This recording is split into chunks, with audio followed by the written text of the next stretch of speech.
2024년 기준 테슬라의 기업 가치는 약 800조 원입니다. 전기차 시장의 절대 강자이자 세계에서 가장 혁신적인 기업 중 하나죠. 그런데 2014년 이 회사가 미친 짓을 합니다. 자사의 모든 전기차 특허를 무료로 공개해버린 겁니다. 수천억 원을 들여 개발한 핵심 기술을요. 경쟁사들이 그냥 가져다 쓸 수 있게 말이죠. 당연히 업계 반응은 머스크가 미쳤다였습니다. 자살행위다. 경쟁사 배만 불려준다. 주주들한테 고소당할 것이다. 근데 결과가 어떻게 됐을까요?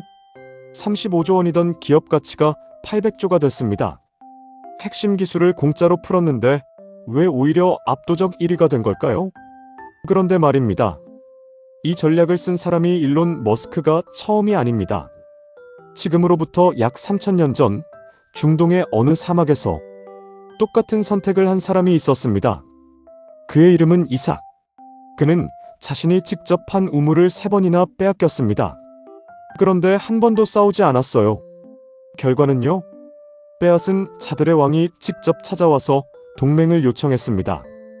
시대 배경부터 잡아보죠. 당시 가나안 땅에 큰 기근이 들었습니다. 물도 없고 먹을 것도 없고 사람이 살 수가 없는 상황이었어요.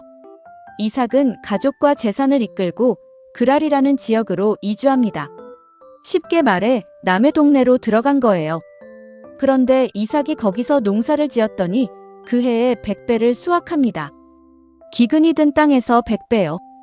양도 많아지고 소도 많아지고 종도 많아지고 엄청난 부자가 된 겁니다. 문제는 여기서 시작됩니다. 원래 살던 사람들이 시기하기 시작한 거예요. 그들이 뭘 했냐면요. 이삭 아버지가 팠던 우물들을 흙으로 다 메워버렸습니다. 사막에서 우물이 뭔지 아시죠? 그냥 물이 아닙니다. 생명줄이에요. 현대로 치면 핵심 기술, 특허 같은 겁니다. 급기야 그 지역 왕이 직접 찾아와서 말합니다. 너는 떠나라. 내가 너무 강해졌다. 이삭은 떠났습니다. 다른 곳에서 새 우물을 팠어요. 물이 나왔습니다. 그런데 그 지역 목자들이 찾아옵니다. 이 물은 우리 것이다. 이삭은 그 우물에 다툼이라는 이름을 붙였습니다. 자, 여러분이 이삭이라면 어떻게 하시겠습니까? 직접 판 우물인데, 내 물인데 빼앗겼어요. 이삭은 싸우지 않았습니다. 그냥 물러나서 또 다른 우물을 팠어요. 물이 나왔습니다. 근데 또 빼앗겼어요. 이번엔 원망이라는 이름을 붙였습니다. 그리고 또 물러났어요. 세 번째 우물. 이번엔 아무도 다투지 않았습니다. 이삭은 이 우물에 넓은 곳이라는 이름을 붙였습니다. 드디어 자기만의 영역을 찾은 거예요. 자, 다시 테슬라로 돌아오죠. 2014년 테슬라 상황이 어땠냐면요. 전기차 시장 자체가 너무 작았습니다. 전체 자동차 시장에서 전기차 비중이 1%도 안 됐어요. 충전소도 없고 배터리 기술도 불안하고 소비자들은 전기차는 장난감 아니냐는 인식이었습니다. 테슬라가 아무리 좋은 차를 만들어도 시장 자체가 안 크면 의미가 없는 거예요. 일론 머스크의 고민은 이거였습니다. 어떻게 하면 전기차 시장 자체를 키울 수 있을까? 그래서 내린 결론이 특허 전면 공개였습니다. 머스크는 직접 블로그에 이렇게 썼어요. 우리의 진짜 경쟁자는 다른 전기차 회사가 아니다. 매일 쏟아져 나오는 가솔린 차들이다. 이삭이 우물을 양보한 것처럼 테슬라는 특허를 양보한 겁니다. 결과가 어떻게 됐을까요? 다른 회사들이 전기차를 만들기 시작했습니다.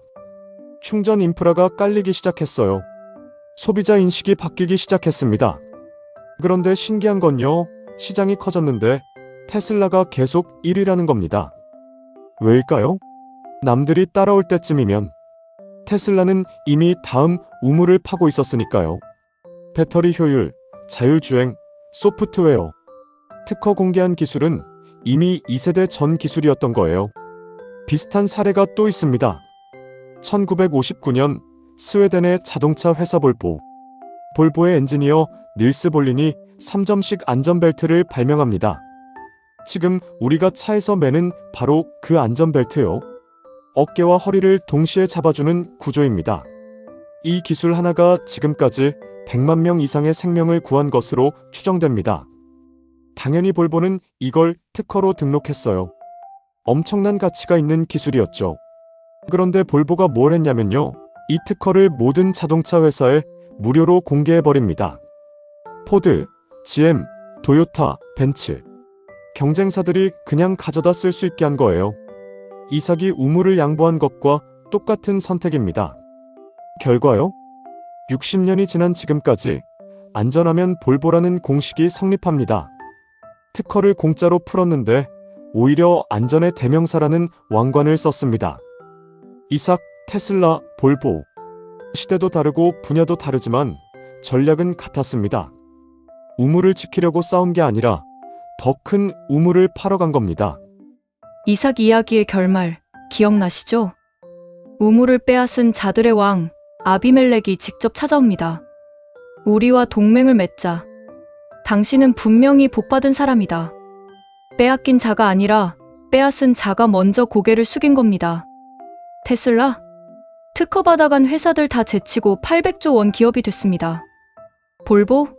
60년째 안전은 볼보라는 왕좌를 지키고 있습니다. 3000년 전에 이미 답이 있었습니다. 우물을 지키는 능력보다 우물을 파는 능력이 더 가치 있습니다. 자, 그럼 이걸 우리 일상에서는 어떻게 적용할 수 있을까요? 한 가지 이야기를 들려드릴게요. 중견기업 경영지원팀의 박대리라는 사람이 있었습니다.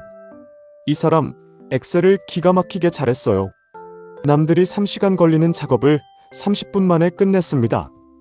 당연히 팀에서 없어서는 안 될 존재였죠. 어느 날 후배가 물어봅니다. 대리님, 그 함수 어떻게 쓰는 거예요? 박 대리는 고민에 빠집니다. 이거 알려주면 내 경쟁력이 사라지는 거 아니야? 나만 알고 있어야 내가 필요한 존재로 남는 거 아닐까? 보통은 이렇게 하죠. 대충 알려주거나 바쁜 척하거나.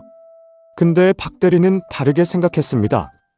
자기가 아는 엑셀 노하우를 전부 문서로 정리해서 팀 전체에 공유해버립니다.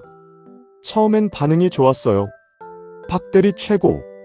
그런데 6개월쯤 지나니까 팀원들이 다 엑셀을 잘하게 됐습니다. 박 대리의 특별함이 사라진 것처럼 보였어요. 이삭이 첫 번째 우물을 빼앗겼을 때와 같은 상황입니다. 그런데 박 대리는 여기서 멈추지 않았습니다. 엑셀 다음 단계로 파이썬을 독학하기 시작했어요. 업무 자동화를 배운 겁니다. 6개월 후 박 대리는 팀 전체 업무를 자동화하는 시스템을 만들어냅니다. 이게 임원 귀에 들어갔어요. 결과요?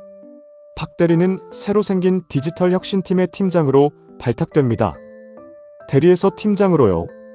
이삭이 르오봇을 찾은 것처럼, 테슬라가 800조 기업이 된 것처럼 박 대리도 자기만의 넓은 곳을 찾은 겁니다.